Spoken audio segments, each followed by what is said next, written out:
ओम शांति।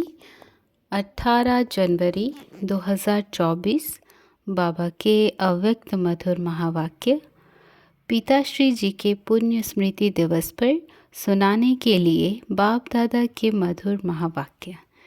मीठे बच्चे, बाप के दिल अंदर बच्चों को सदा सुखी बनाने की फर्स्ट क्लास आश रहती है। बाप यही चाहते हैं कि मेरे बच्चे लायक बन स्वर्ग के मालिक बने। ओम शांति। बाबा कहे, बच्चे जानते हैं अभी भगवान सम्मुख बैठकर हमको ज्ञान के गीत सुनाते हैं व ज्ञान की डांस कराते हैं। इस ज्ञान डांस से तुम देवताओं मुआफिक सदा सुखी और हर्षित रहेंगे। भगवान को ही बेहद का बाप व विश्व का रचयिता कहा जाता है। आत्मा समझती है बाबा हमारे लिए स्वर्ग की सौगात लाए हैं, वही रचयिता है। स्वर्ग का मालिक बनाने के लिए राजयोग सिखाते हैं। कहते हैं बाप को और विश्व के मालिक बने को याद करो। बाप बेहद का मालिक है तो ज़रूर बेहद की बड़ी दुनिया ही रचेंगे। तुम बच्चों के लिए सारी विश्व ही घर है, अर्थात पाठ बजाने का स्थान है। बेहद का बाप आकर के बेहद का विश्व अर्थात घर बनाते हैं, वह है स्वर्ग। तो ऐसे बाप का बच्चों को कितना शुक्रिया मानना चाहिए। विश्व का रचता बाप डायरेक्ट समझा रहे हैं, हम तुमको विश्व का मालिक बनाने आया हूँ, तो तुम्हारा स्वभाव बहुत फर्स्ट क्लास चाहिए। तुम्हारी चलन ऐसी होनी चाहिए जो सब कहें कि यह तो जैसे देवता हैं। देवताएं नामी ग्रामी हैं, कहते हैं इनका स्वभाव एकदम देवताई है, बिल्कुल मीठे शांत स्वभाव के हैं। तो ऐसे बच्चों को बाप भी देख खुश होते हैं। बाबा स्वर्ग का मालिक बनाने आते हैं तो तुम्हें कितना मददगार बनना चाहिए। सर्विस में आप ही लग जाना चाहिए। ऐसे नहीं मैं थक गया हूँ, फुर्सत नहीं है। समय पर सब काम करने में कल्याण है। यज्ञ सर्विस का इजाफा शिव बाबा देते हैं। बाबा बच्चों की दैवी चलन देखते हैं तो कुर्बान जाते हैं। तुम बच्चे इस पढ़ाई से कितनी ऊंची कमाई करते हो, तुम पद्मा पद्मपति बनते हो।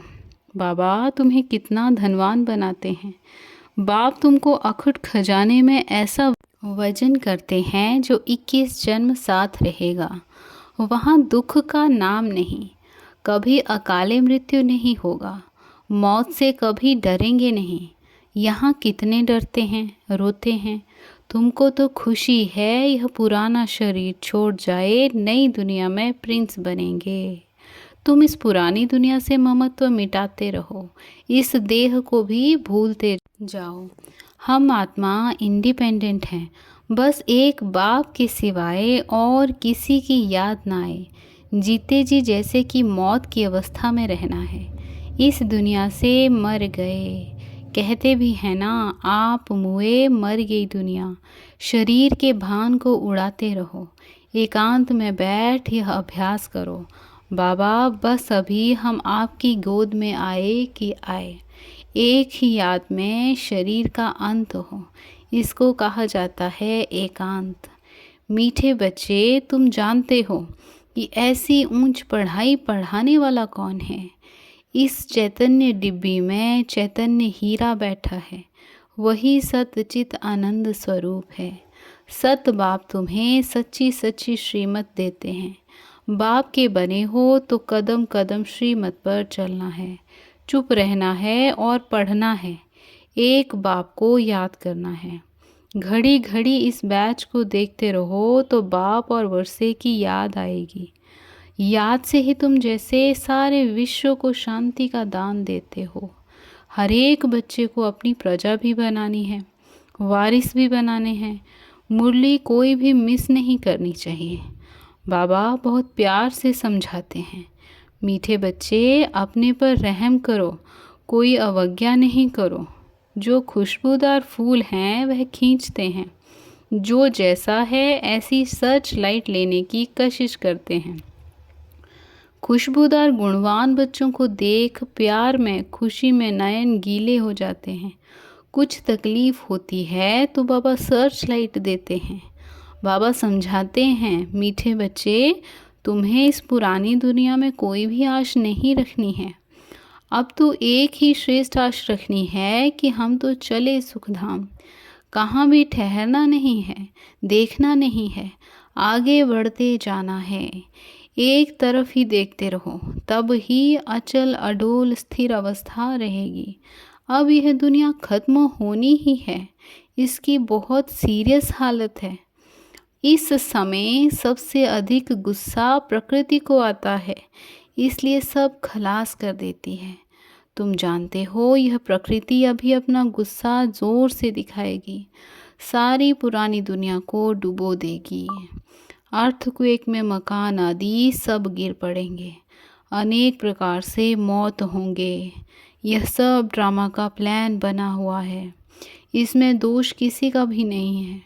विनाश तो होना ही है, इसलिए तुम्हें इससे बुद्धि का योग हटा देना है। तुमने तो अपना सब कुछ इंश्योर कर दिया है, इसलिए तुम्हें किसी भी प्रकार की चिंता नहीं। तुम्हारा सब कुछ सफल हो रहा है। अब तुम कहेंगे, वाह सतगुरु वाह, जिसने हमको यह रास्ता बताया है। वाह तकदीर वाह, वाह ड्रामा वाह। तुम्हारे दिल से निकलता शुक्रिया बाबा आपका, जो हमारे 2 मुट्ठी चावल लेकर हमें सेफ्टी से भविष्य में 100 गुना रिटर्न देते हो। परंतु इसमें भी बच्चों की बड़ी विशाल बुद्धि चाहिए।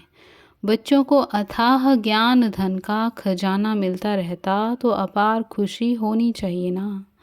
जितना हृदय शुद्ध होगा तो औरों को भी शुद्ध बनाएंगे। योग की स्थिति से ही हृदय शुद्ध बनता है। तुम बच्चों को योगी बनाने का शौक होना चाहिए। अगर देह में मोह है, देह अभिमान रहता है, तो समझो हमारी अवस्था बहुत कच्ची है। देही अभिमानी बच्चे ही सच्चा डायमंड बनते हैं। इसलिए जितना हो सके देही अभिमानी बनने का अभ्यास करो। बाप को याद करो। बाबा अक्षर सबसे बहुत मीठा है। बाप बड़े प्यार से बच्चों को पलकों पर बिठाकर साथ ले जाएंगे। ऐसे बाप की याद के नशे में चकनाचूर होना चाहिए। बाप को याद करते करते खुशी में ठंडे ठार हो जाना चाहिए। जैसे बाप अपकारियों का उपकार करते हैं, तुम भी फॉलो फादर करो, सुखदाई बनो। बाप की दिल अंदर बच्चों को सदा सुखी बनाने की कितनी फर्स्ट क्लास आश रहती है कि बच्चे लायक बन स्वर्ग के मालिक बने। तुम बच्चे अभी ड्रामा के राज को भी जानते हो।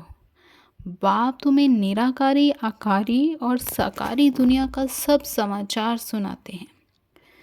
आत्मा कहती है अभी हम पुरुषार्थ कर रहे हैं नई दुनिया में जाने के लिए। हम स्वर्ग में चलने लायक ज़रूर बनेंगे, अपना और दूसरों का कल्याण करेंगे। अच्छा, बाप मीठे बच्चों को समझाते हैं, बाप दुख हरता सुख करता है, तो बच्चों को भी सबको सुख देना है। बाप का राइट हैंड बनना है। ऐसे बच्चे ही बाप को प्रिय लगते हैं। शुभ कार्य में राइट हाथ को ही लगाते हैं। तो बाप कहते, हर बात में राइटेस्ट बनो। एक बाप को याद करो तो फिर अंतमति सुगति हो जाएगी। इस पुरानी दुनिया से ममत्व मिटा दो।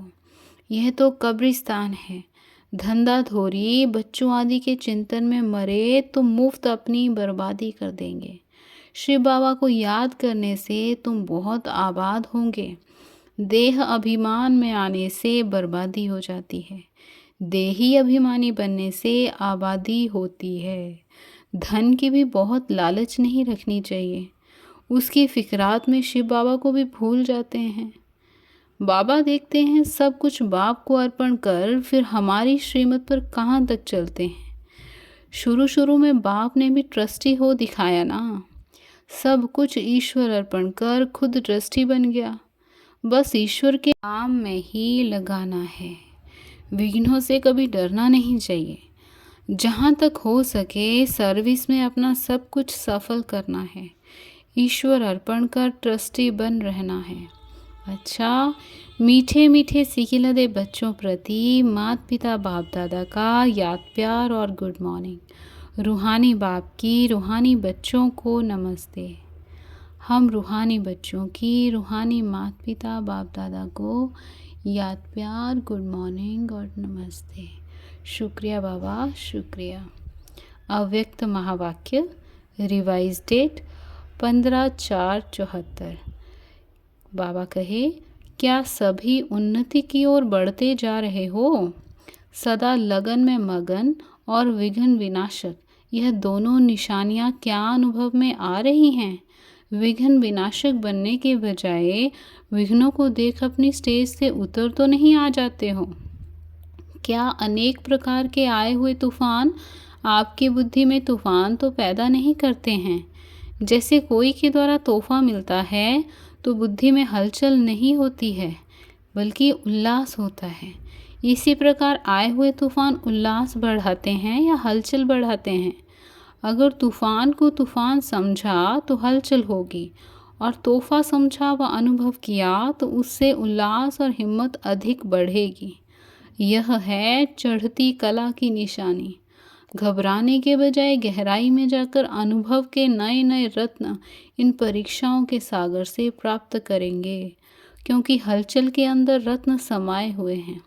ऊपर ऊपर से अर्थात बाह्य मुक्ति की दृष्टि और बुद्धि द्वारा देखने से हलचल दिखाई देगी अथवा अनुभव होगी, लेकिन उसी आई हुई बातों को अंतर्मुखी दृष्टि व बुद्धि से देखने से अनेक प्रकार के ज्ञान रत्न अर्थात पॉइंट्स प्राप्त होंगी। अगर कोई भी बात को देखते या सुनते हुए आश्चर्य अनुभव होता है तो यह भी फाइनल स्टेज नहीं है। ऐसा तो होना नहीं चाहिए। ड्रामा के होने पर अगर ऐसा भी संकल्प उत्पन्न होता है तो इसको भी अंश मात्र की हलचल का रूप कहेंगे। अब तक भी क्यों क्या का क्वेश्चन अगर उठता है तो इसका अर्थ है हलचल। जितना विघ्न आना आवश्यक है उतना विघ्न विनाशक स्थिति में रहना, यही हर्षित रहने का साधन है। नथिंग न्यू, यह है फाइनल स्टेज। यदि कोई भी हलचल का कर्तव्य करते हो व पार्ट बजाते हो तो सागर समान ऊपर से हलचल भले ही दिखाई दे रही हो, अर्थात चाहे कर्मेंद्रियों की हलचल में आ रहे हो, लेकिन स्थिति नथिंग न्यू की हो।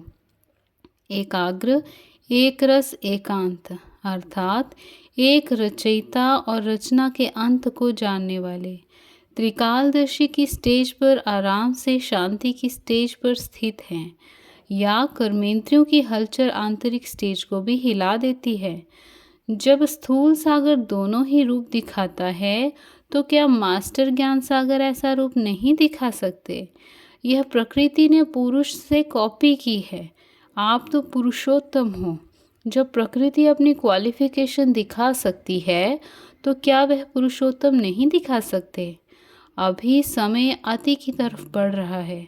सभी तरफ अति दिखाई पड़ रही है। अंत की निशानी अति है। तो जैसे प्रकृति समाप्ति की तरफ अति में जा रही है, वैसे ही संपन्न बनने वाली आत्माओं के सामने अब परीक्षाएं व विघ्न भी अति के रूप में आएंगे। इसलिए आश्चर्य नहीं खाना है कि पहले यह नहीं था, अब क्यों है, यह आश्चर्य भी नहीं। फाइनल पेपर में आश्चर्यजनक बातें क्वेश्चन के रूप में आएंगी, तब तो पास और फेल हो सकेंगे। ऐसी ऐसी बातें आएंगी जो ना चाहते हुए भी बुद्धि में क्वेश्चन उत्पन्न हो। यही तो पेपर है, और है भी 1 सेकंड का पेपर। क्यों का संकल्प चंद्रवंशी की क्यों में लगा देगा। इसलिए एक रस स्थिति में स्थित होने का अभ्यास निरंतर हो। समस्या की सीट को संभालने नहीं लग जाओ, लेकिन सीट पर बैठ समस्या का सामना करना है। अभी तक समस्या सीट की याद दिलाती है। विघ्न आता है तो विशेष योग लगाते हो और भट्ठी रखते हो। इससे सिद्ध होता है कि दुश्मन ही शस्त्र की स्मृति दिलाते हैं, लेकिन स्वतः और सदा स्मृति नहीं रहती। निरंतर हो योगी हो या अंतर वाले योगी हो, टाइटल तो निरंतर योगी का है ना। दुश्मन आवे ही नहीं, समस्या सामना ना कर सके, सूली से कांटा बना, यह भी फाइनल स्टेज नहीं है। सूली से कांटा बने उसके बजाय कांटे को योग अग्नि से दूर से ही भस्म कर दें। कांटा लगे और फिर निकालो, यह फाइनल स्टेज नहीं है। कांटे को अपनी संपूर्ण स्टेज से समाप्त कर देना, यह है फाइनल स्टेज। ऐसा लक्ष्य रखते हुए अपनी स्टेज को आगे चढ़ती कला की तरफ बढ़ाते चलो। बड़ी बात को छोटा अनुभव करना, इस स्टेज तक नंबरवार यथाशक्ति पहुँचे हैं। अब पहुँचना वहाँ तक है जो कि अंश और वंश भी समाप्त हो जाए। आप सभी हिम्मत, उल्लास और सरव के सहयोगी सदा रहते हुए चल रहे हो ना। कलयुगी दुनिया को समाप्त करने के लिए व परिवर्तन करने के लिए, माया को विदाई देने के लिए संगठन अर्थात घेराव डाला हुआ है ना। मजबूत घेराव डाला हुआ है या बीच बीच में कोई ढीले हो जाते हैं अथवा थक जाते या चलते चलते रुक जाते हैं। ना आगे बढ़ना ना पीछे हटना, जैसे कि वैसे रहना, यह पाठ तो पक्का नहीं करते हो। समय धक्का लगाएगा तो चल पड़ेंगे, ऐसा सोचकर जहाँ के तहाँ रुक तो नहीं गए हो। किसी के किसी प्रकार के सहारे का इंतज़ार करते हुए खड़े तो नहीं हो गए हो। ऐसी स्टेज वालों को क्या कहेंगे? क्या इसको ही अंगद की स्टेज समझते हो? अगर ऐसे रुक गए तो फिर लास्ट वाले फास्ट चले जाएंगे। जब भी पहाड़ों पर बर्फ़ गिरती है और जम जाती है तो रास्ते रुक जाते हैं। फिर उस बर्फ़ को गलाने के लिए व उसे हटाने के लिए पुरुषार्थ करते हैं। यहाँ भी अगर बर्फ़ के मुआफिक जम जाते हो तो इससे सिद्ध होता है कि योग अग्नि की कमी है। योग अग्नि को तेज करो तो रास्ता क्लियर हो जाएगा। मिली हुई हिम्मत और उल्लास के पॉइंट्स बुद्धि में दौड़ाओ तो रास्ता क्लियर हो जाएगा। पुरुषार्थ की गति में अंगद बनो। माया से हार खाने में अंगद नहीं बनो, बल्कि विजयी बनने के लिए अंगद बनो। अच्छा, ऊंचे ते ऊंच बाप द्वारा पालना लेने वाले, विश्व की पालना करने वाले, विष्णु कुल की श्रेष्ठ आत्माएं, प्रकृति को परिवर्तन करने वाली पुरुषोत्तम आत्माएं, विश्व के आगे साक्षात मूर्त प्रसिद्ध होने वाली आत्माएं, योगी तो आत्माओं के प्रति बाप दादा का याद प्यार और गुड मॉर्निंग। हम रूहानी बच्चों की रूहानी माता पिता बाप दादा को याद प्यार, गुड मॉर्निंग और नमस्ते। शुक्रिया बाबा, शुक्रिया। आज का वरदान, सेवा में रहते संपूर्णता के समीपता की अनुभूति करने वाले ब्रह्मा बाप समान एग्जाम्पल भव। सेवा में रहते संपूर्णता के समीपता की अनुभूति करने वाले ब्रह्मा बाप समान एग्जाम्पल भव। विश्लेषण, जैसे ब्रह्मा बाप सेवा में रहते समाचार सुनते एकांतवासी बन जाते थे, 1 घंटे के समाचार को 5 मिनट में सार समझ बच्चों को खुश करके अपनी अंतर्मुखी एकांतवासी स्थिति का अनुभव करा देते थे, ऐसे फॉलो फादर करो। ब्रह्मा बाप ने कभी नहीं कहा कि मैं बहुत बिजी हूँ, लेकिन बच्चों के आगे एग्जाम्पल बने। ऐसे समय प्रमाण अभी इस अभ्यास की आवश्यकता है। दिल की लगन हो तो समय निकल आएगा और अनेकों के लिए एग्जाम्पल बन जाएंगे। आज का स्लोगन, हर कर्म में कर्म और योग का अनुभव होना ही कर्म योग है। हर कर्म में कर्म और योग का अनुभव होना ही कर्म योग है। अव्यक्ति साइलेंस द्वारा डबल लाइट फरिश्ता स्थिति का अनुभव करो। सदा यही लक्ष्य याद रहे कि हमें बाप समान बनना है। तो जैसे बाप लाइट है, वैसे डबल लाइट। औरों को देखते हो तो कमज़ोर होते हो, इसलिए सी फादर फॉलो फादर करो। उड़ती कला का श्रेष्ठ साधन सिर्फ एक शब्द है, सब कुछ तेरा। मेरा शब्द बदल तेरा कर दो। तेरा हूँ तो आत्मा लाइट है, और जब सब कुछ तेरा है तो लाइट माना हल्के बन जाएंगे। अच्छा, ओम शांति, ओम शांति।